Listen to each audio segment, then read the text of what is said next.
Pre-Gap Bundle. Welcome back to the channel, everybody, and welcome to the library. I'm Tennessee Fats, and we're starting here today with an old school for this channel video, an actual Conan related Robert E. Howard Battle Royale. That's right, it's Battle Royale number 23. We are finishing the last of the Conan related Battle Royales. Now, I know I just said the last, and that's immediately going to trigger some of you to ask questions. Tennessee Fats, what do you mean? Hold on, pump the brakes. We're going to get there. After we finish the meandering path, this is me wandering off screen going to the main path. After we finish that, I'll come back and we'll talk about administration for the next 2 videos, and that'll finish off the last of the Conan ones that we're going to do here. This is pretty exciting stuff. Today we're doing the Devil in Iron. Now, I'm going to do all of my disclaimer stuff now, like I always do.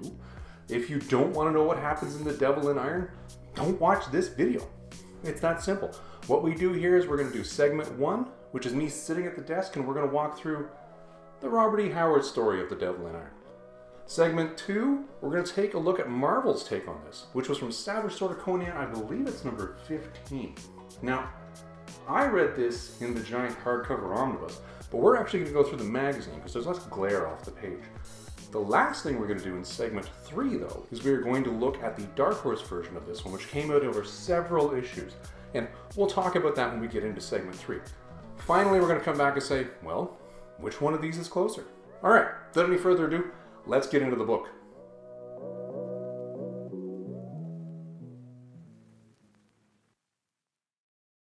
The bats have left the bell tower. The victims have been bled. Red velvet lines. The black box. Welcome back to the channel, and let's get into the story part now. Now, this is the part where we talk about here's what happened in the Devil in Iron. Now, I'm going to do this segment in 2 parts. We're going to talk about the actual story, and we're going to walk through a brief summary of this one. And I'm going to be briefer than normal on this one, just giving you guys pertinent facts as we go, because this is actually a very short Robert E. Howard story. He's written really long ones, but this one, right about here. The second part, though, what we're going to do is have a quick editorial conversation of things that I found between this and Iron Shadows and the Moon. And trust me, if you've read both of these stories, you know where we're going to go with this one. All right, let's talk about the story itself. This is basically, what would I call this? This is almost like a D&D dungeon crawl, but not quite. Yeah. It's got a little bit of an extra twist to it. It's normally I'd say it's a D&D dungeon crawl with like an Italian job type twist to it, because that's typically what we get in Howard stories. But that's not here. This is much more Lovecraftian horror mixed with a D&D dungeon crawl. So the story starts off with a storm. I love when stories start off with a storm. It really sets the mood. It's a storm and a fisherman, and it is fisherman, and I've written out a bunch of names here. I'm going to have to refer back to them because some of the pronunciation in here, we're going to go slow. The fisherman belongs to a tribe of Yuchi. Now, the Yuchi are people who live in the Sea of Vayat, and this particular fisherman is one that has been blown out of his typical fishing area towards an island called Zapur. Now, I think I'm pronouncing that correctly. It's X-A-P-U-R. That's how they reference it in the story. It's also referred to later on as Dagonia. We'll get to that a little bit later. He's clinging to the side of a cliff because there's a massive storm going on, lightning striking everywhere. His boat is ruined. And while he's clinging to the side of the cliff, he hears a massive explosion above him. And what it is, it's a lightning strike. But he hears kaboom and things falling afterwards. And he's like, that's not lightning striking a tree. You know, I'm going to go up there and investigate. And he does. He gets himself up there and climbs up the rock and goes up. And the Yuchi know this island has ruins on it. And they murmur, and there's a reference in Robert E. Howard's story, which is really well done, which references the fact that they murmur legends about this, and the language that they use when they're discussing it, and not because they don't understand the actual language they speak, but when they're using the language to murmur the way through these things, they've lost their meaning. Like, really, they don't know why. They don't know who built these things. It's been so long. But they know they mean something. He gets up and finds the ruins, and there's an emerald dome, because everything on this particular place is made out of emerald rock. And it's been blown open by a lightning strike. He's like, ooh, loot, and goes meandering on in. And what does he find? He finds a giant body lying on a slab. And it's so well preserved, he's somewhat in shock by this. But at the same time, he sees this dagger. And it's kind of funny, because at no point in time in Howard's story does it actually define the dagger, is it this big, this big, this big? We don't know. I like to picture it as actually something fairly small. Like, let's picture it like this big, which is a little small for a dagger, but just for humeric. That's not a word, Tennessee. For a humorous effect, we're gonna call it that. It's like Homeric, but is it humor that's so funny it's Homeric? Wow. Okay, I'm gonna have to figure out how I want to use that word later because I think I just made it up. Anyways, he decides to pick up the dagger, and when he does this, the giant lying underneath it immediately is awakened and goes at him. And it's a pretty brutal scene. He pulls out his own knife and slashes at the giant, even though he's got a dagger sitting in his hand, and his own knife just splinters against the giant's skin, and the giant just reaches out and breaks his neck, and end of prelude.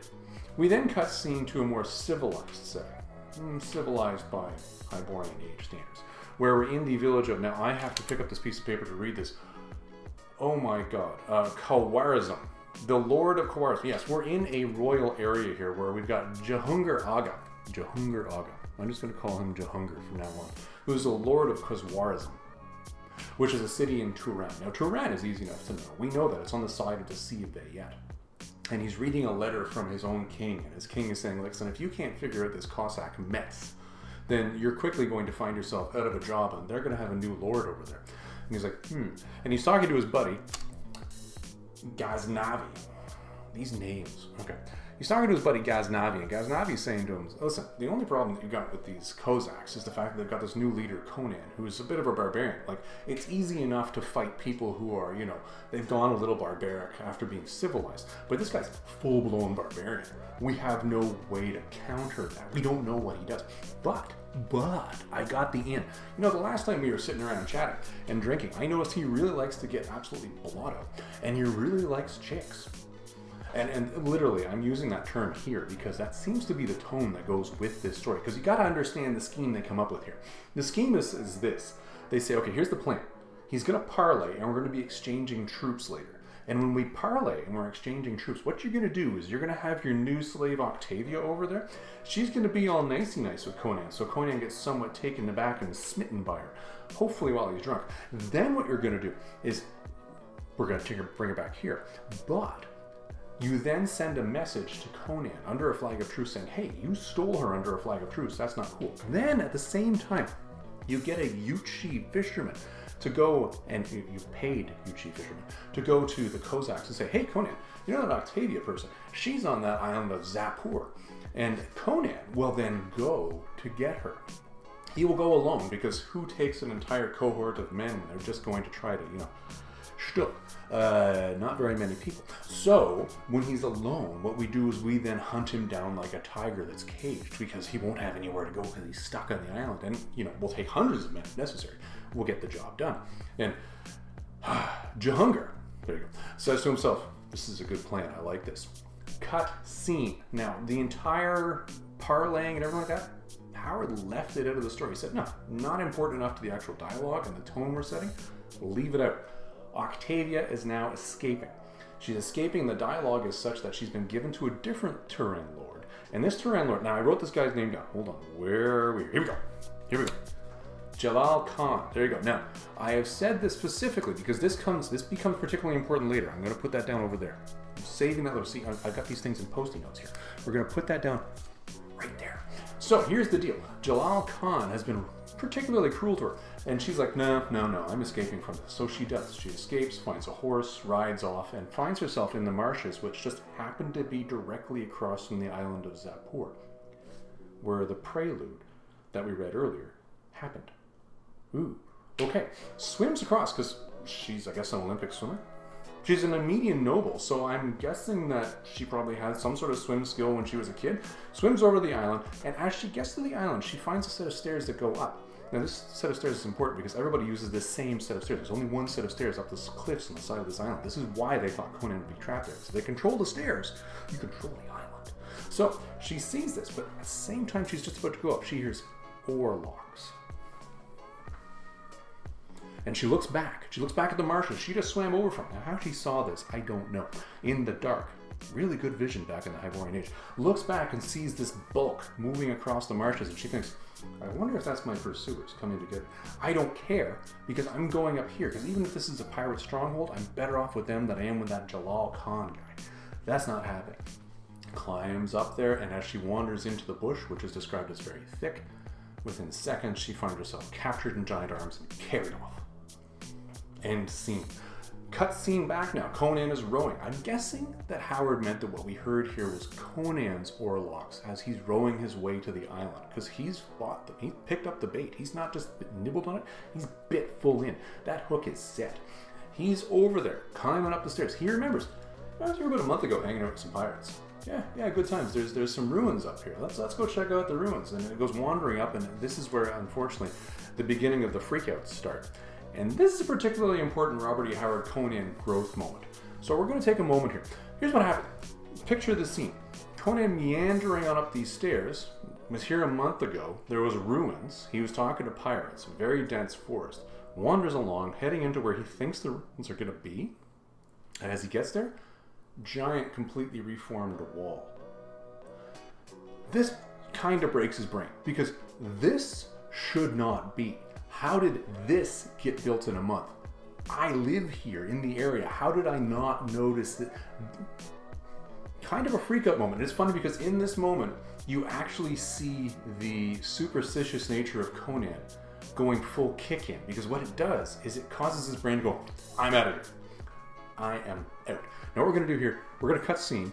I'm going to actually read for you exactly the narrative from Howard. Okay, let's get into the book part here and let's read this. Okay, get that off there. All right, we had to get some coffee. Coffee's important. Well, that's good.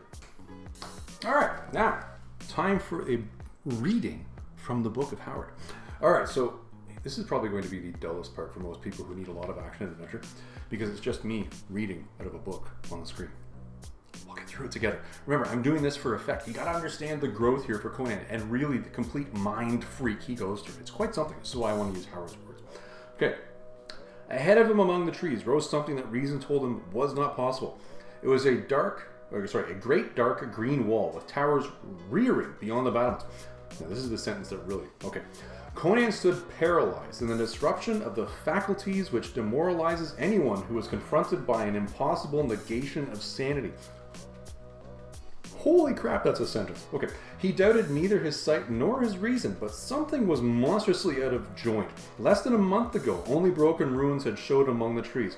What human hands could rear such a behemoth or mammoth pile as now met his eyes in a few weeks which had elapsed? Besides, the buccaneers who roamed Vayet ceaselessly would have learned of any work going on such a stupendous scale, which would have informed the Cossacks. There was no explaining this thing, but it was so. He was on Zapur, and a fantastic heap of towering masonry was now on Zapur, and all was madness and paradox, yet it was all true. This is the really cool part, okay? Because the sentence here, this is where we're going to jump into the sentence, okay. He wheeled back through the jungle, down the carven stairs and across the blue waters to the distant camp at the mouth of the Zaporoska. In that moment of unreasoning panic, even the thought of halting so near the inland sea was repugnant. He would leave it behind him and would quit the armed camps and the steppes and put 1,000 miles between him and the blue mysterious east, where the most basic laws of nature could be set at naught by a diabolism he could not guess. For an instant, the future fate of kingdoms that had hinged on his gay-clad barbarian hung in the balance. We're gonna stop there. That it goes further. It does. You really got to read this one. He goes into a full-blown freak out. Now, here's the deal. The majority of all that was allegory. He did not actually run down the stairs. In his mind, he was freaking out and running down the stairs. But it really shows you, okay, that's a full-blown freak out. Okay, so freak out be damned. Conan has now lost his mind, basically, and he's in the process of actually taking off and starting the actual plan he enacted in his head, which was, we're going to do run. But he sees a piece of cloth hanging on a tree. He goes over, sniffs it. No. This definitely smells like that Octavia person. So she is on the island, and that Ute fisherman told the truth. Aha! And at this point in time, all of the fear and everything completely set aside because, well, he wants that Octavia. Okay, all right. He approaches the tower. Instead of going in through the front door, which he knows is probably just around the corner, he says, no. Up a tree, over the rampart, let's get into this thing, because you want to approach it cautiously. Now, once he's inside this thing, there is a long, protracted game of cat and mouse. And we're going to talk a lot about that when we go through the actual page by page in the comic. But what happens essentially in this long, protracted game of cat and mouse is Conan is introduced to the idea of, and I'm getting out the little post-it on this one now. Here we go. Gets introduced to the idea of Khosrau-Khel. Now, Khosrau-Khel is the big baddie here. He, at one point in time, after Conan... Well, actually, there's a pretty cool point in here. We'll save it for the comic part. After Conan freaks out because, first he runs into somebody that just keeps falling asleep. That was weird. Finds underground tunnels. That was weird. Finds a giant statue of a snake. Well, first he finds that actual fur coat, which he thought had been extinct for 1,000 years. That doesn't make any sense. Runs into a statue and he's looking at it going, wow, it's a giant statue. It's so well done. Touches it to find out it's alive. Oh, yeah! And freaks and runs. And as he runs up a set of stairs behind a tapestry. And this is where he hears Khosrau-Khel telling his story to Octavia, who has been captured, and explaining it to her in Nemedian, because remember, she's a Nemedian noble that's been kidnapped and turned into a slave. And he's telling the story of how he climbed up from the abyss. And this is where you get that Lovecraftian taste in the story. Climbed up from the abyss and took human form, because no human form could actually contain the evil that's within him, and the energy. He took it in the form of living iron. And how he meandered for a long period of time until he found the island of Dagon, or Dagonia, and found the people there and decided to create a culture and a civilization. And he took the Yuchi as his slaves, and actually had them as his slaves for a generation. And unfortunately, they had a priest or a what would we call this person? More of a shaman, really, that wandered off into the woods one day to make a dagger out of a meteorite that had fallen, and came back and used this dagger to imprison Khosrau-Khel. He was going to kill him, but decided not to, because Khosrau-Khel had no ability to fight this dagger, and just by casting a spell using the dagger had made him inoperative. There's actually dialogue in the Robert Howard that says that perhaps this individual that grabbed and made this dagger kept him alive because he was afraid that his own people would turn against him and wanted it as a threat for later. And this could actually be why the rumors and the murmurs that the Yuchi at the beginning of the story was talking about, why they still talk about it, even though they don't know who made that, because it's important, but they don't really know why. Quite interesting. At the end of the day, Khosrau-Khel, after a long game of cat and mouse chasing Conan through these ruins, traps him in his own bedroom, where he sleeps during the day, I guess, and we'll explain why later, and is led off because Jahungar Aga has become impatient and has led a troop of 10 people onto the island that Khosrau-Khel has now become aware of. Khosrau-Khel now goes off and slaughters these 10 people and provides exactly the distraction Conan needed to get himself into the snake room after a little bit of a debacle, past the snake, to the dagger, and then try to get himself off the island. There's a large climax at the end here where you have not one battle, but two battles, where Conan runs into Jahungar Aga and slaughters him after Jahungar Aga actually tries to shoot an arrow at Conan that misses, because he actually survived the slaughter of his own men. And as soon as he's done killing Jahungar Aga, Conan is then beset by Khosrau-Khel, and it's interesting because Khosrau-Khel is coming at him with his typical, I'm going to slaughter you, sort of approach to everything. And Conan pulls out the dagger, and there's a reference to the fear in Khosrau-Khel's face, when Conan just, all right, no, you're done. And there's a couple points in this one, and there's a large description of the attack, but the real piece of mysticism that comes into this one is that the individual that Conan finally delivers the killing blow to with the dagger, that looks like a giant man, doesn't continue to match that form when the dead body hits the ground, and it's bad enough that it makes Conan blench. That's a thing. That's a real thing. At the end of it, Conan is left with Octavia on the island. His boat's down at the bottom of the stairs. He's free to leave.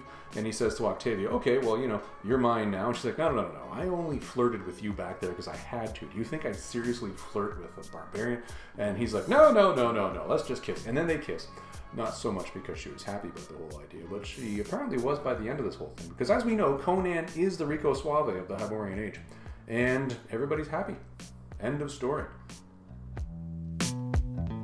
Bela Lugosi is dead. Okay, time for the editorial part of this one. So, we don't normally, after we finish a Robert E. Howard rehash of this is what the story is and this is what happened, have a bit of a conversation about it because, well, we're normally jumping right onto the comic components. And in fact, I bet most viewers out there who are watching these videos aren't even seeing what I'm recording right now because you didn't stick around for the entire ramble all the way through the Robert E. Howard component where I just said this is the meandering path and what happened. Most people, I imagine, just jump right on and looking at the comic pretty pictures. But here's where we're at. We're going to spend some time here about that. And for those of you who are watching this, thank you. I appreciate you. Here's the deal. I read this, and it made me go, why is this story so damn familiar? Now, bear in mind, this is a Robert E. Howard Battle Royale video. This is on a channel that talks about Robert E. Howard a lot. Why would I think this story is familiar? Well, many of you are probably going, Tennessee Fats, you're stupid, and stop leaving the conclusion. Obviously, it's Iron Shadows in the Moon. Yes, that's exactly what it is. This story, when I finished reading it, I went, why am I reading Iron Shadows in the Moon again? This does not make any sense. And I was like, no, this is different. Well, first of all, he wasn't trapped on the island, and it wasn't pirates, and it's soldiers, and but the similarities are too many. So I did a thing. Well, first I made notes. This is me writing, making notes. Secondly, I went on the Google, and here's what I could find on the Google. Apparently, people on the interweb seem to think that the Devil in Iron is a later retelling or rehashing of original themes from Iron Shadows in the Moon.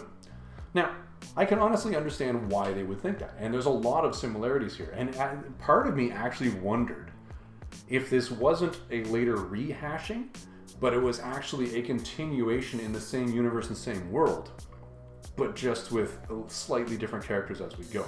Now, a couple similarities that are going to jump out at you right away. Okay, first of all, you've got a slave that's mistreated in Tehran.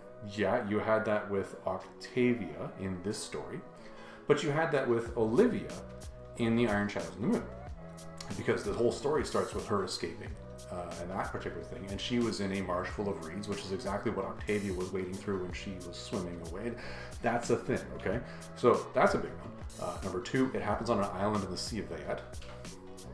Now it's funny, when I look at the Hyborian Age maps that are sitting inside Savage Sword of Conan books, you get Zapur, but you don't get a separate island for the island that has these stone statues.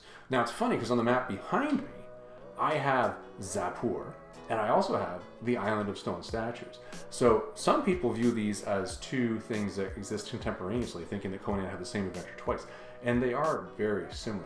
But set that aside. So yes, you have them both happening in an island in the Sea of Vayet.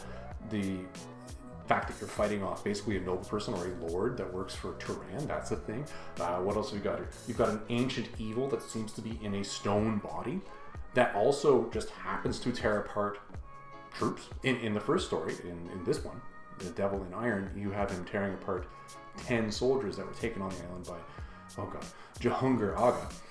In the Iron Shadows in the Moon, you had them ripping apart pirates that decided to make a camp in the middle of basically where they were all standing around. That's also pretty bad. You had Conan chasing a female there. That's like, there is a lot that are similarities between these, but there are material differences as you go. Yes, okay, you have an ancient evil that's trapped in iron, but it's one thing instead of a whole race of people. This thing being trapped in iron is because Lovecraftian-like, it's climbed up out of the abyss. It's not an entire race of people that are punished by some godlike being for slaughtering, I'm guessing was his son? That's a question I've always had about that thing. But there's a lot of little nuances there. But the way you know that these are not the same people, not the same story, is all about the owner of Olivia in the original story, in Iron Shadows in the Moon, and Octavia in The Devil in Iron. And I had to go back and check the names on this one. So Olivia, not owned by the same person, and did not escape from the same individual as Octavia. Octavia escaped from a Jalal Khan. Jalal Khan was the individual that she was given to by Jehungir Aga after she'd finished her mission of basically, trying to convince Conan that she was amorously interested in him. So, slightly different. And the fact that it wasn't the same person, I was kind of thinking, really, this same guy in Tehran have two slaves that both started with the letter O escape from him because he was a really, really bad dude? No. Totally different dudes. So I am willing to buy into the idea that this is actually kind of, and the analogy that I read online was like, this is like taking an original wine and pouring it in a new bottle. Good analogy. I think that's actually fairly apropos.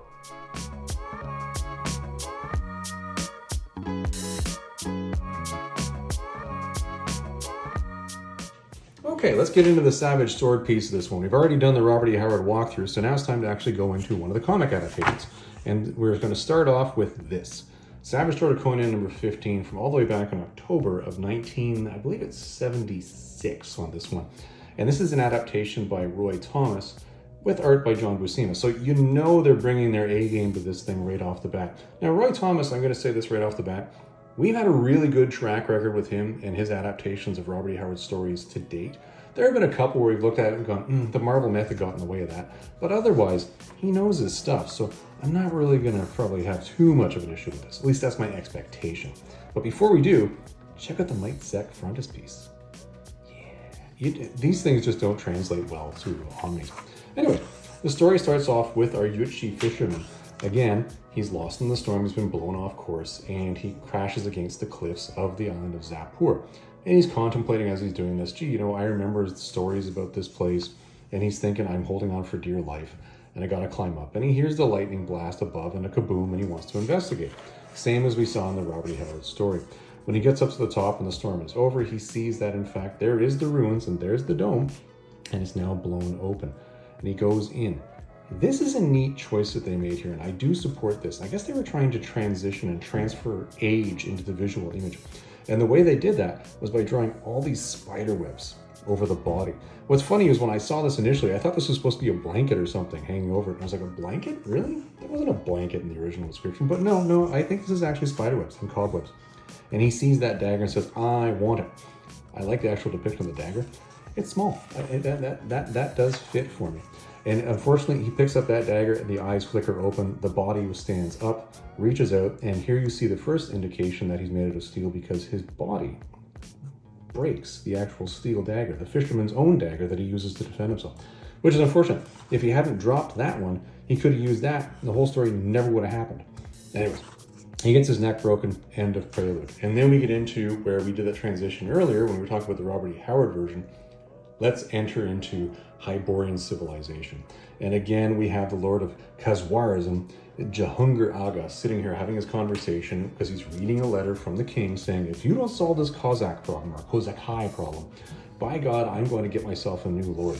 Totally matches the Robert E. Howard story. Now, they do have a bit of a chat about the whole thing that, they're working with the pirates, and that is, again, within the Robert E. Howard story. But they start to build in a little bit here, which kind of draws to almost a sense of mysticism about Conan in their conversation. And the sense of mysticism comes from the point of, because he's a barbarian, he's more cunning than a civilized person. We don't have anything that'll trap him. I don't have anything that'll lead to his death. So we really are screwed here, because how are we going to solve this problem? And once again, you got Ghaznavi coming in now and brings it back together and says, no. Every man or beast, there will be a trap that he cannot escape. And then he says, have Octavia brought here. And this, again, the way they position this is slightly different, but the plan is the same. It's, you're going to get Conan, you're going to get the Kozakai camp, or they're going to parlay, and they're going to switch, I guess, prisoners. And you're going to have, Octavia, not Olivia. See that slip? I almost went into Iron Shadows on the Moon. You're going to have Octavia here, flirt with him, and then you're going to do the whole thing of sending a message that, she has escaped and is hiding on Zapur. Now, she immediately lashes out, just as she does in the Hyborian story, or the Robert E. Howard story, which is, no, I'm the daughter of a Numidian lord. I'm not going to do that. And it's like, oh, you're not? Okay, no problem. I'll just have my torturer brought in, and we're just going to solve this problem. And she immediately goes with, okay, no, I'm going to do whatever you want. No problem, let's get it done. And transition, the same way Howard did, I guess they decided that it wouldn't be any value to showing the actual events that sprung the trap. It's some weeks later, and she has escaped, and she's running away. Now, it's interesting here because where she's running away here, she does mention that she has climbed down to get away from a decadent nobleman to whom Jahungir Aga had given her. That's actually bang on with what Robert E. Howard wrote. So 2 points to him on that one. Finds the horse, gets to the reeds, swims across, finds the stairs. Now, when she gets here, there is a reference to, let's make sure we find it, because this is an important one. The faint clack of muffled oars behind her. and then it ceases, and she continues her climbing. Now, at this point, there was no reference to the fact that she looked back and she actually saw a black mass moving, but she did hear the oars. Now, I wonder if Robert E. Howard meant that to be the oars of Conan approaching, because he arrives shortly afterwards, or is that in fact Jahangir Aga and his men rowing into the reeds, following her to begin with? Now, this becomes a thing later. Anyways, cut scene, she's captured and taken away with the giant arm, exactly as Robert E. Howard describes. Conan arrives on the scene, and you'll see he is rowing with oars. So maybe it is these oars. We don't know. This is a good question. Gets to the stairs and says, oh yeah, I was here before. Yep, no problem. And then we cut scene back to Jahangir Aga, who is now hiding in the actual reeds. And an archer is about to try to shoot him and says, no, you idiot, he's already out of range. And he's like, we don't need him guessing that we let the girl escape. Now that's different than Robert E. Howard. Robert E. Howard made no reference to the fact that she was allowed to escape. So this is an extra clever thing here, but I don't understand why Marvel would have thought that was necessary. It's an interesting thing that in Howard's version, she escaped from, what's his name, Jalal Khan, and ends up on the island almost as if by coincidence. Whereas in this, even though they only wanted there to be a rumor that she was on the island to drive Conan there, for some reason they let her escape to drive her there. That's, I don't know, kind of weird. I don't know why Marvel did that, but I guess it adds an extra layer of credibility to the story. Wow. Anyway, Conan says, okay, well, I'm coming along and I do see, ooh, what's that? Oh, and then we get the freak out. Now, this is interesting. Conan wields nameless terror welling within him. He will leave this island, he will quit even the Cossacks and put 1,000 miles between him and this place of devils, which is a very brief way. And you see the actual drawing here that shows him sort of creeping away. Very brief way, but Roy Thomas is attempting to build in that freak out that I mentioned earlier. It's diminished a little bit in this story, but it does still bring in the freak out of Conan when he then sees, oh, there's that piece of silk. That means she's here. The fisherman then, whom he had thought had been a spy, had not been lying. She is here on Zapor, and then he sees giant feet tracks that lead away that obviously were carrying something. He says, nope, I'm in. I'm going over this thing. Let's get this done. He does go up a tree, climbs over, heads in, and climbs down the stairs. And this starts a game of cat and mouse, which I did not talk about in the Howard version because this, well, it's ongoing throughout this entire process that leads to the brief contact between, what's his name? Khosrau Khel and Conan.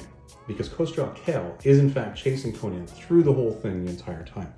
Anyways, he's coming down the stairs and he's looking in and he sees, well, these are well-furnished apartments. Everything looks really good. And then he hears footprints and dives into one, exactly as Robert E. Howard had mentioned in his story, where he runs into a lady who says, well, you're definitely not Dagonian. You must be one of those mercenaries that's here to help us out. And she's like, you probably fight the Yatushi, right? He's like, why would I fight water rats? What are you talking about? It's like, I don't know, they revolted and then burned in slaw, and it was the magic of Khosrau Khel that kept them away from the walls. But, and then I died, but, I don't seem to remember it. And she's trying to seduce him. And Conan's sitting here wondering, what the heck is going on here? And she again comes back to, but it doesn't matter, these are dim memories. And she thinks, and then she falls asleep. And Conan thinks, okay, this is probably her just being high as a kite. I don't get it. But this is, again, just getting weirder and weirder. And as he's about to leave, he finds that 1,000-year-old extinct golden leopard, which he'd only heard stories of, and he finds it and it looks brand new. He's like, that's kind of weird. He says, well, I hear those footsteps again. I better get out of here. And heads down a hallway, and he finds what would be a secret door let open and a body hanging halfway through it. And he says, well, I got to get away from these footsteps, so I'm going to go through this, and I'm going to shut the door. And as he shuts the door, he hears the door starts to creak. Now, this is a heavy stone door with a metal latch. It's creaking because pressure's on it. So he's like, I better get out of here. And almost falls down a set of stairs. He follows a set of stairs down. And this is, again, further detail that is exactly following Robert E. Howard's story, which is why I didn't go into this too much on the Robert E. Howard synopsis. This is the cat and mouse game I'm talking about. He finds himself going below ground to a point where he finds his way back above ground, stairs back up, and gets into a giant room where he sees this, which he assumes initially is a statue, because this is something he sees coiled. Now again, he's only seen drawings of this in the ancient book of Skelos, which is referenced right here. He says, but this thing is obviously jade. This is a fortune in jade. I will come back and harvest this because I will make so much money off of this thing. It's ridiculous. And he reaches out to touch it, and he's like, holy crap, that thing is alive. And you realize that this is not an extinct snake that's been gone for like a half a century. This thing is completely alive. and I gotta get the heck out of here. So he heads through the door behind it, very sneakily while it does not wake up. And here's a tapestry, and sees a tapestry, and goes up a set of stairs again because the footsteps are still following him. This is that cat and mouse game I was talking about. And he finds himself in a dead end now. But when he's in the dead end, he hears voices, and the voices specifically are a very weird, almost guttural voice, but it's speaking in Nemedian. Now, Nemedian, you'll remember, is the language that Octavius speaks. So he assumes this then is the bad thing, or whatever the monster is here, talking to Octavia. And then we get the story of, oh god, I'm gonna get this wrong again, Conan. I have such a hard time with the names in the story, it's ridiculous. I just want to keep calling him this guy and that guy, but we'll try to stick to the names for you guys. Where he talks about climbing up from the abyss, takes on a form of iron, wanders the world for hundreds of years, finds Dagonia, creates a civilization, enslaves the Yatushi, and then unfortunately, one of these Yatushi priests, after they escape, decides to go off into the wilderness and make a dagger out of a meteorite. And they come back and basically they slaughtered everybody and they trapped him.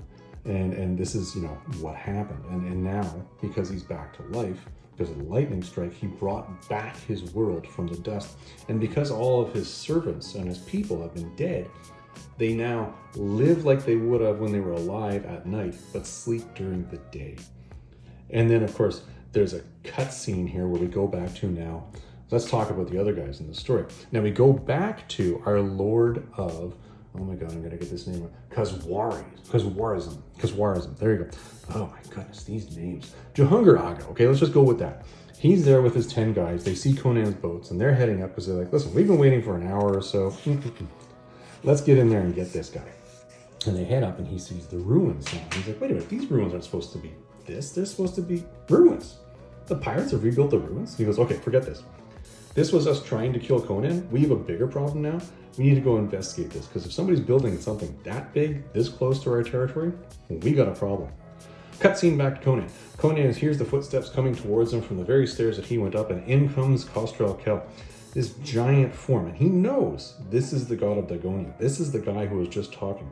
And he comes forward and attacks, and Conan slashes across his stomach, and his blade just slides right off it. Costrel-Kel grabs him, and Conan manages to fight his way free until he picks up a bench and hits him over the head with it, when it breaks into a bajillion pieces. Now, this is slightly different from the battle that is described in Howard's work. In Howard's work, it is he throws this bench at Costrel-Kel and it breaks. But in this case, he breaks it over his head. I actually like this. I think it's a pretty good depiction. And then a halo of flame starts around his head. Conan's like, well, this is a bad thing. Takes a tapestry, throws it over his head, grabs his own sword, and runs out. Runs into the next room, finds Octavia, who he heard scream previously, picks her up, tears off through the place while Costrel-Kel is chasing him, and finds himself with the only room that has a steel door. And he bars it. And he then assumes, this is the giant's own chambers.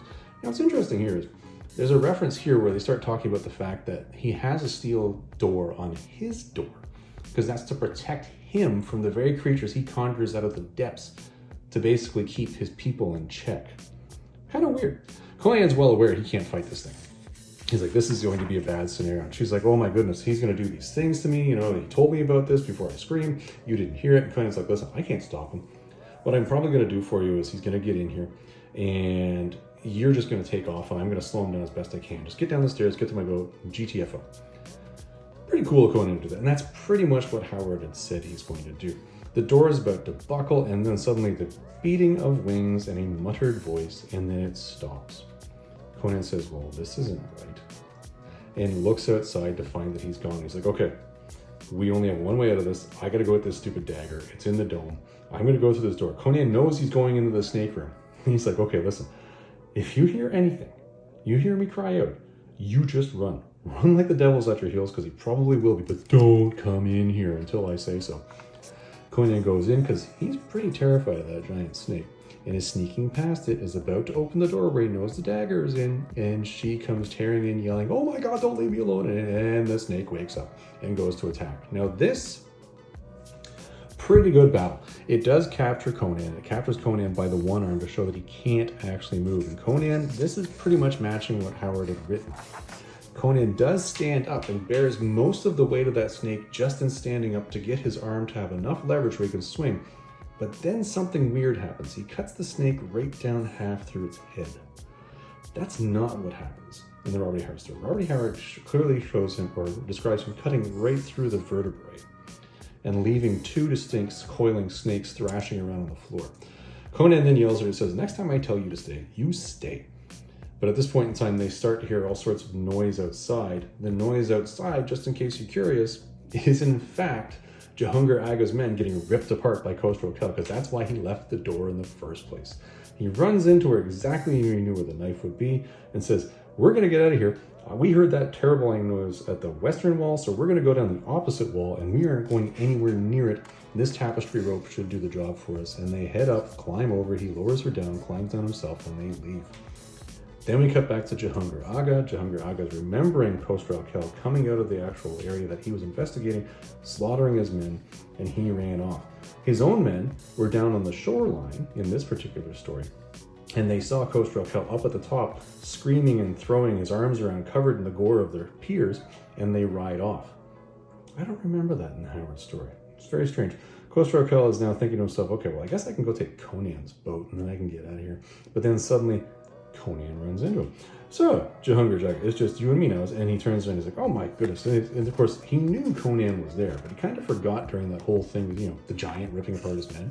Shoots an arrow at him and he misses, and they have the sword battle, and he does cut into his side, which is exactly as Robert had described it. And just as he drops is when Khosrow Khel suddenly is upon him. Octavia's not having a good time with this. She wants to flee, but Conan turns around because he's just had enough. Whips out the knife, and the minute Khosrow Khel sees that, he suddenly, I recognize this thing. That's bad news bears, and Conan stabs. And he stabs, and he stabs, and he stabs, and he stabs. And then when the thing falls, a man falls, but what hits the ground leaves him going, oh, that's just gross. And lo and behold, Conan is fairly taken aback with this. I don't see the word blenched here, but it doesn't matter. He heads back out, and as he's heading back out, he looks back, and the ruins have now just faded away to dust. And of course, all the people they brought back to life have faded away to dust.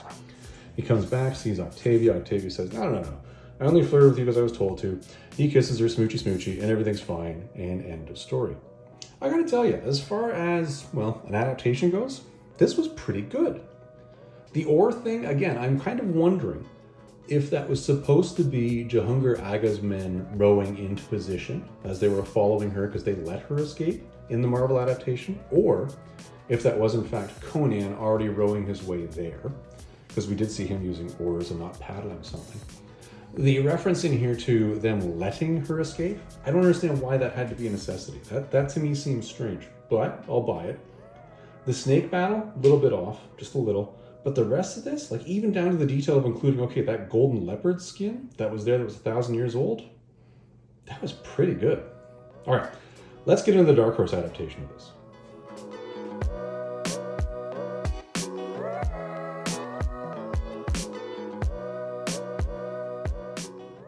Okay, so let's get into the Dark Horse adaptation of this one. Now, I'll tell you, we are going to be fighting a Conan Chronicles Epic Collection in order to review this one. I'm not going to go through the individual comics because I can tell you why. They're somewhat difficult to find to get all of these issues. I'll show you why. Hold on. Let me get this over here. This is the actual Epic Collection we're going to be reading through today, and this is the Blood in His Wake collection. And what this has is a bunch of issues of, I believe it's Conan the Slayer? Yeah, Conan the Slayer, before that it's Conan the Avenger. So you have The Witcher Should Be Born, Blood in His Wake, and then The Devil in Iron. Now, I will say this, what we're going to do today is we are not, although you see The Devil in Iron #1 being noted as being in Conan the Slayer #7, and you see Conan the Slayer #12 being The Devil in Iron #6, we are not going to go through those in detail. And the reason why is this. No, we'll just close this up here. So Dark Horse does a wonderful job, and I mean wonderful, of building Robert E. Howard stories into a prolonged, continuous tale. What they want to give you is more than just the Robert E. Howard story. They want to give you an intro to explain how you got there, and then they want to explain this is what happened afterwards and where we went from here. They also did a great job in putting these things contemporaneously in time within Conan's lifespan. And this was something they were shooting for when they were writing all of these. So when they did these, they didn't just do the story, they did a little more than the story. And we found this before when we've been going through Dark Horse stories. So I'll tell you, here's what's going to happen. Blood in His Wake is a wonderful story that talks about how effectively he ends up becoming the hetman of the Kozukai, which is where he starts off in our story, which is The Devil in Iron. But this part here, the Devil in Iron Part 1, isn't actually Devil in Iron Part 1. It's a prelude to the prelude. It's the story of, you'll remember Conan mentions, hey, I met on this island with some pirates a month ago. This is him meeting on the island with the pirates a month ago. And this part over here, which is part 6, isn't actually the end where Conan kisses Octavia and everybody's happy because he's the Rico Suave of the Edwardian age. No. That happens here in part 5. Here is actually the story where they get the finalization, where he goes after and gets vengeance on Ghaznavi for coming up with the plan that leads to him going through all that mess in the first place. So we're going to skip these two. We're just going to talk to the middle 4 issues because these are the ones that actually talk to the Robert E. Howard material. Okay, I will show you this though in issue number 7 because I actually thought this was really well done. And this speaks to me, and I know it's not going to speak to everybody. Not everybody out there is in fact the Queen of the Black Coast fan as much as I am, but I get it. So you have them actually leading off from the rooms and he's meeting with the pirates. And in this one, not only does he meet with the pirates, but he also learns a little bit about the island, and he then turns around and says, well, I'm going to actually join up with you guys when you go on a raid, which is kind of cool because we had reference to them actually working with the pirates previously in the Howard work. But this is him going a step beyond and being actually a pirate enacted as well as the leader of Kozakai. But it's really funny because he's giving advice, and this is how we're going to take that shit. You want shields. And then the guy says to him, hey, have you sailed before, Conan? And his response is, aye. And then that. This is just beautiful. And again, I'm giving so much credit to Dark Horse for what they've done here in weaving the tapestry this deep and this complex, building in that this happened after the Queen of the Black Coast story.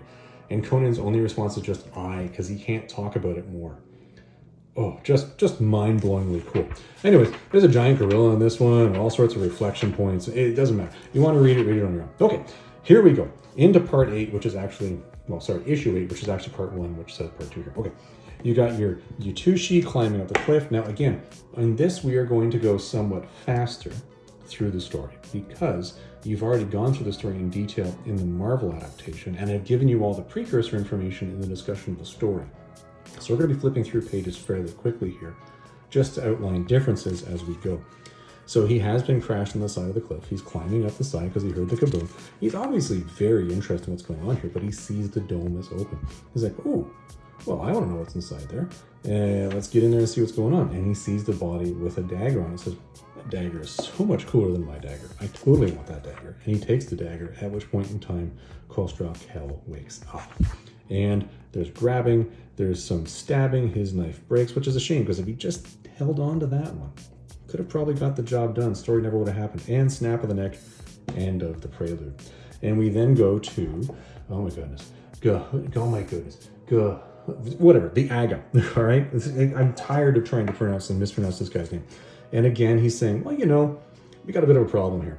And the problem is, he's going to get a new lord to this city because I just cannot get rid of this Kozakai problem. And he's like, well, these guys, and it's this crafty Conan guy. And then a whole beautiful splash page about how, again, coming back to and building onto the Cossacks or the Kozakai are people who were part of civilized worlds that have then gone to a barbaric sort of raiding state, whereas Conan is an actual barbarian. There's a sense of mysticism about him that they just can't figure out. This is why they figure they can't trap him. And it's like, well, how do I crush him? And he's like, I don't know. I've observed this man. He's keen for strong drink, and he likes women.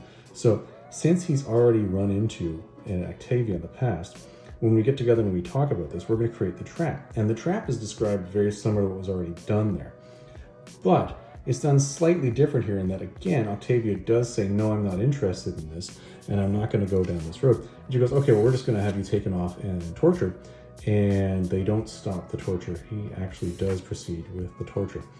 Cut scene now to what Marvel and Howard took out. The actual negotiation for the swap of troops. This is in a meeting. It's under a white flag. And she is putting her wiles upon Conan. Conan's not really all that sure. And she's like, well, if there's somebody to be afraid of, it's not actually him, because it's just an advisor. It's this guy who's the torturer. She goes, he's like, a torturer? Really? Of you? And she goes, yeah, he's really good at it, but I can't speak of it. He's like, and I'm just going to go and beat the living crap out of that guy. So it's quite funny, because in here, you have, my goodness, Ghaznavi and Jehungir Aga saying, well, should we step in and stop this? And Ghaznavi turns around and says, no, we just completely underestimated this Numidian noblewoman. she's using Conan as a weapon against the torturer that you used against her. This is actually good for us. Let it keep fighting. And Conan does finish it off and beats the living tar out of this guy.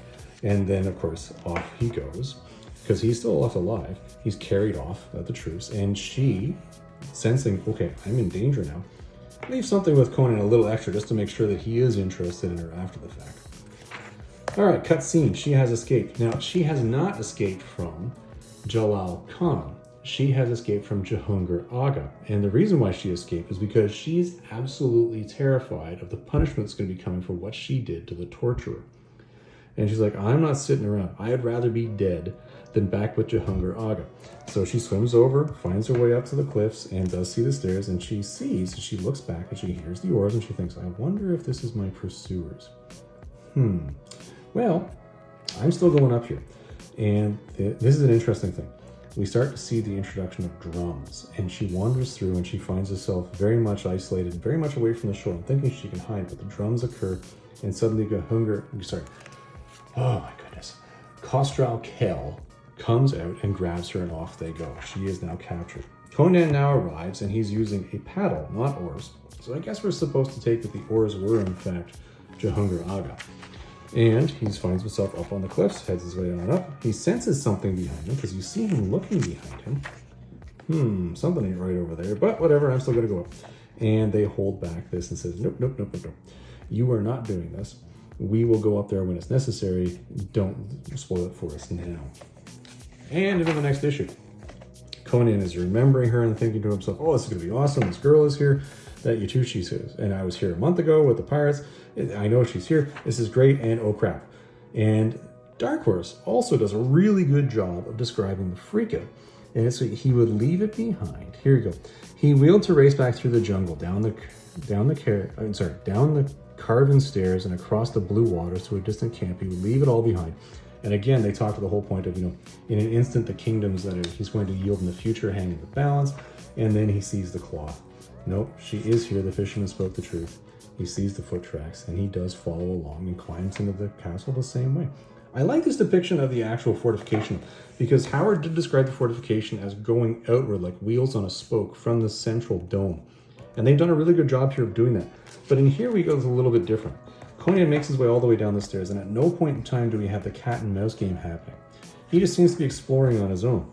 He runs across the woman who's saying, well, I'm alive. I thought I was dead. She tells the exact same story. He again says, why would I make war on water rats? All of this comes directly from Howard. She's trying to seduce him and falls asleep. And he's thinking, you're probably on drugs. Black Lotus, and wanders off to do his thing. Now, he does not find the actual, he doesn't find the golden leopard skin here. But he does find this person asleep and says, well, I don't know if this doorway is good or bad, but I guess I'll go through it. And he finds himself again in a room with a throne with the giant snake. Now, this depiction of the snake on the throne, I would argue, is actually more accurate than what you saw in the Savage Sword of Conan version over there. In that, it was on a pedestal. This is definitely a throne. Conan again thinks, wow, that's a lot of jade. I would love that much jade. Goes and pokes it. He's like, oh, grab that thing's alive. And then he hears the dum, dum, dum, dum, dum. He's like, maybe I should just get out of here before that thing wakes up. And finds his way off to a room with a whole bunch of tapestries. He decides to go beyond it because he hears a little bit of a voice, and then the voice starts to go through, and he does recognize, this is in fact the actual bad guy.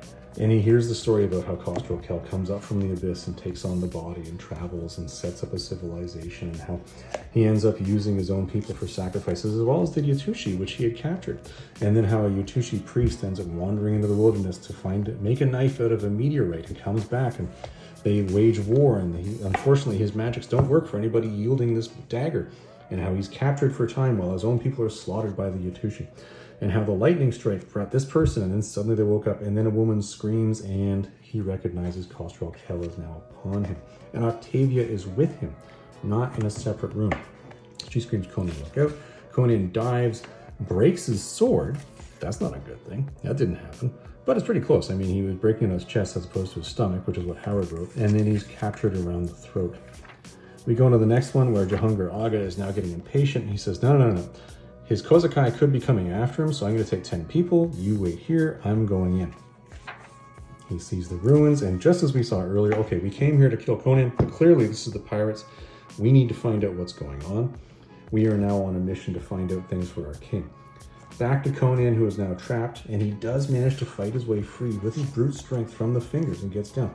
Now, there's no bench scene here. No bench is thrown, no bench hits him over the head, but I guess that was enough to trigger this fire around his head routine. And Conan says, well, I'm just going to throw a tapestry on this. Let's get out of here. And they run. And boy, do they run. While this guy's just bashing his way through doors until they get to the steel room. And he's like, no, here's the deal. I'm not going to be able to beat this guy. You don't want him to do what he said he's going to do to you. So what we're going to do here is you're going to escape, and here he comes. And then it suddenly stops. Now what's nice here is, again, you have the beat of wings, the muttering, and a muttering voice that was like a whining of wind through midnight branches before it stopped. Now that's pretty close to what Howard had actually done. So again, I'm giving them points on this. And he says, okay, the knife. In a vision. We got to get it. He's like, your sword couldn't do any good. He said, no. This knife is magic. We got to get it. We're going. And Conan's trying to explain this to her, but he says, oh, by the way, I'm going to go through this room. Don't. For the love of God, don't. There's a lot of warning. You could just see it. If you hear me cry out for you to go, run as though the devils were on your heel. He probably will be. And again, we're back in the snake room. He's trying to sneak past the snake. Sneak past the snake. Then he's going to a hidden door this time. Not an obvious door, but a hidden door. And she comes in yelling and wakes up the snake. And Conan yells at her and says, next time I tell you to stay put, stay put. The drums are going. Magic is enacted. He slices. He's fighting the snake. And in this one, he actually does chop it in half. With a broken sword, but a sword nonetheless. At this point in time, they're thinking they're starting to hear noise coming from outside. But they said, no, we got to go get that knife. And we flash back to Khosrow Khel just slaughtering the troops. And Jehungar Aga saying, no, there's nothing I can do against that. I'm out of here. All right. Next scene, Conan is now back and he's trying to find what is a secret door. Not a door, a secret door. He does get through the door, he explains the story to her of what he saw, explains the dagger and how important it is, explains that the Yatushi had broken in and actually saved is the wrong word, liberated Khosrow Khel. And he says, this is probably the dagger I want. Let's get out of here. And they hear all the screaming. He does decide to go down the opposite wall. But again, no tapestry here. This is vines. And Khosrow Khel is running. And this is where they run into Conan. And they're very similar battle. But in here, Conan starts to have the drum beats happen to him again. This is where mysticism starts to kick in. The battle drags out a little bit as well. You start to see that Jehungar Aga's men are abandoning him. But he starts to have visions that he's living in the very attack where the Yatushi stood up against Khosrow Khel ages earlier. And he comes on with increased ferocity, and actually does end up killing him, but kills him in a totally egregious way that doesn't match anything that we saw in the Howard work or in the Marvel work. But at this point in time, Octavia's not having a good day, and Khosrow Khel pops up. Khosrow Khel does see the knife as Conan briefly pulls it out, has a little bit of fear, and stabby. Khosrow Khel goes down after a couple slashes and hits the ground as something that isn't human. This is a little more human than I was expecting as far as non-human goes. Anyway, he's dead. Ruins fade away like dust, as they were supposed to.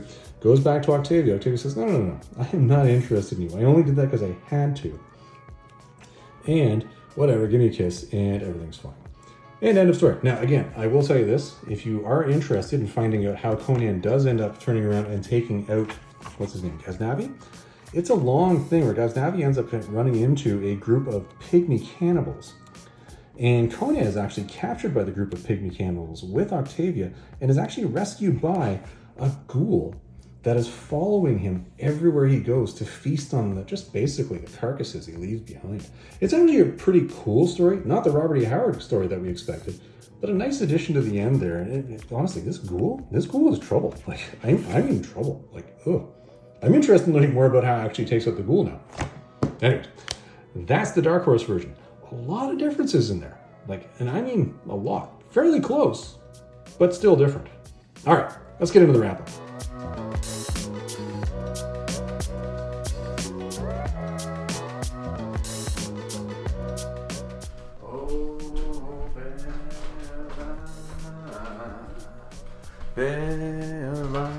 Is dead. Okay, let's get into the wrap-up part here. Now I think to do this, because the story is so short, what we should do here is probably take a minute and ask, well, what was Robert E. Howard really going for in this story? Now, the reason why I'm taking this approach, so bear with me for a second as I go down this meandering side path. Okay. I talked about in the actual Robert E. Howard segment of this video how this story is a later distillation, at least in my opinion, of Iron Shadows in the Moon. And how what Howard was doing is he was really drilling down into sort of the niche ideas in that story, which is why we have similar themes, but somewhat truncated. For example, Howard didn't deal with the whole parlay issue of the swapping of prisoners or Octavia actually enacting the plan or any of that stuff. He just skipped right past it. It wasn't important. Did it build into the story? No. What was Howard really going for here? I think what he was really driving into in this story was really sort of the Lovecraftian level horror that was Costrell-Kell. Now, and the reason why I say this is because he really spent a lot of time building into this weird dynamic split of the character. So in Costrell-Kell, you have this Eldritch level being that literally climbed up from the abyss. This is a self-made godlike monster that's climbed up out of the abyss and is so powerful that their form cannot fit into anything else in our reality other than iron. Like that's really something. And he's limited to that. And he's obviously timeless because he can survive across centuries and build a whole civilization. And he has the whole other civilization acting as slave race to his civilization. And there's really something to that character. Incredibly powerful, but at the same time, incredibly limited. And Conan even wonders, why does something this powerful need to beat down an iron door with its fists when it could literally just blast through, I would imagine, if it's this powerful. Like, it talks to all these animals. It's brought back an entire city, like thousands of lives, independent individuals alive from the grave with their own thoughts, living their lives, just through him saying, yep, I'm bringing it back. That's pretty powerful stuff. And Howard was really drawing into that, but at the same time, he was drawing into the limitations of the character as well. It's like, well, you know, maybe he invested so much energy into making the snake that's why he didn't have power to do something. We don't know. We know he talks to the animals that live on the island. They came and told him that Jehungir Agha's men were on the island. That's how he knew to stop beating up the door and go slaughter them. Although he probably should have slaughtered Conan and Octavia when he had the chance. But they were already trapped in the room at that point, so I guess in his mind. So, yeah, I don't know. Maybe it was egoism that actually bared it. Who knows? But at the end of the day, you've got this strange character that's this Lovecraftian little horror. The other thing that we have in the story is this strange level of barbarism that's being enacted by a civilization. And this, I think, is something that's common in Howard's works, where he talks to how the barbarian is the one, or at least through their actions, shows themselves as being the one that's a little more civilized. You don't see Conan torturing people, but you see Jehungir Agha and his court torturing people. They have a torturer. Like, you specifically have a guy that has that job. That kind of says, okay, you guys are pretty out there. That's a thing. So again, these are some of the themes that I think Howard was really going for here. The story and the actions within it that lead from beginning, middle to end, I think are really just machinations. Now let's take a look at what the comic adaptations did. Marvel, like we've spoken about this before, Roy Thomas knows Conan and Robert E. Howard like the back of his hand. He followed this story very much exactly as it was supposed to be, but there was a strange thing in there. And the strangeness in there, and it's not a strangeness that actually bears into either of the two main themes that I think Robert E. Howard was going for, was the fact that for some reason he was convinced that they had let Octavia escape, and that this was all part of their plan. There was no need for Octavia to be on that island. In fact, I think it's somewhat flukish. And it's really one of those things of, wow, fate's really playing heavy into this story when she ends up on the very island that they were supposed to send a rumor that she was supposed to end up on, because that's where she escaped to. It's like, really? What? And maybe it was them, and by them I mean Roy Thomas, going, yeah, I'm going to improve this a little bit, and decided, no, this is a purposeful thing. We let her escape to here. We left a horse there for her. We assumed she would ride here and that she would swim over there. Okay, all right. Not important, but it was just a weird little nuance. Another weirdness that was in there was the fact that for some reason the snake battle was different. I don't understand that. I can't imagine that being a censorship thing. I mean, let's take a look at this thing. One of the beautiful things about the magazine format is it's not bound by the Comics Code Authority. Like, I don't think there was an issue of you cutting a snake in half. So why'd you cut down its head? Maybe it was to make it more gruesome? I don't know. Kind of weird. But other than that, the Marvel story really did a good job, I think, in depicting, for crying out loud, Conan as being the eldritch person that he is. So you have the monster climbing up from the abyss, being this blob of something, which I guess was probably how we might actually depict something that we can't picture. Okay, I'll give you that. And the fact that when it falls. And that's what hits the ground. Okay, that's pretty gross. And that's pretty eldritch as well. I see it. I really do see that. So the Marvel adaptation, quite good. Let's talk about the Dark Horse one for a second. Now, Dark Horse, as I've mentioned previously on these videos, they do a lot of work in the beginning, middle, and end. They want to do an intro and they want to do an outro. So let's forget that issue 7 and issue 12, because that has nothing to do with the Robert E. Howard story at all. Go with 8 to 11. Sticking straight with those, what did we see?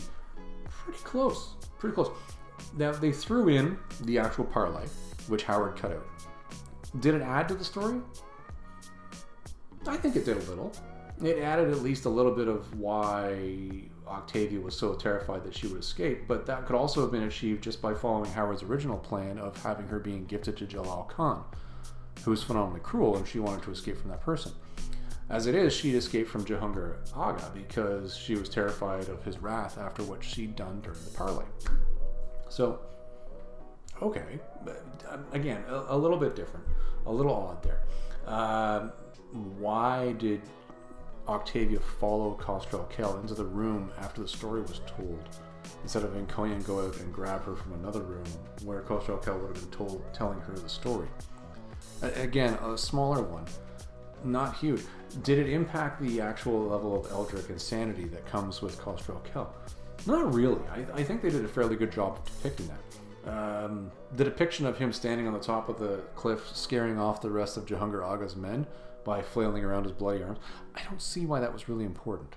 That to me, I was like, it almost diminished to a degree the eldritch level that is Khosrow Khel. So, I don't know, they both kind of went off the gears, but I would argue that the Dark Horse one, by including a lot more of the the drums in the actual, I guess, the chase scene when the battle had occurred, cutting out the cat and mouse sort of chasing that was happening prior to that point in time, but then adding in that weird thing with the actual parlaying is the one that's slightly more off. Was it a good story? I think it was a good story. But the point of these videos is to determine which one's closer to Robert E. Howard's original version. So in this one, I'm giving it to Roy Thomas. I'm giving it to Savage Sword of Conan number 15. I think, hands down, they hit the Howard content bang on. Just that one little weird twist. I don't get that.